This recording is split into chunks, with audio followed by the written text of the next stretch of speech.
ఏపీలో 2019 నుంచి 2024 వరకు పరిపాలించిన జగన్ హయాంలో అక్రమాలు ఒక్కొక్కటి బయటపడుతున్నాయి. ప్రతిదాన్ని ఒక కుంభకోణంగా మార్చుకొని అక్రమంగా సంపాదించుకోవడమే లక్ష్యంగా పెట్టుకొని ప్రజాధనం దోచుకోవడమే సరిపోయింది. చివరకు పౌర సరఫరాల శాఖలో కూడా భారీ కుంభకోణం వెలుగులోకొచ్చింది.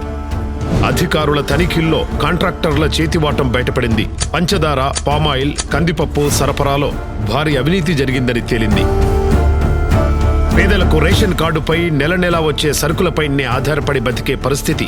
అలాంటిది వారికి అందించే అర కేజీ కందిపప్పు ప్యాకెట్లో 50 నుంచి 80 గ్రాములు తక్కువ ప్యాక్ చేశారు.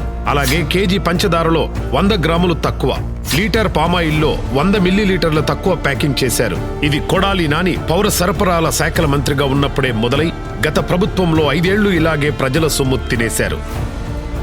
ఇలా ప్రతి శాఖలోనూ ఒక కుంభకోణం లక్ష్యంగా జగన్ పాలన సాగింది. పౌర సరఫరాల శాఖలోనే ఇంత చేస్తే ఇంకా మిగిలిన శాఖలలో ఇంకెంత అవినీతి, ఇంకెన్ని కుంభకోణాలు చేశాడో ఈ జగన్ రెడ్డి.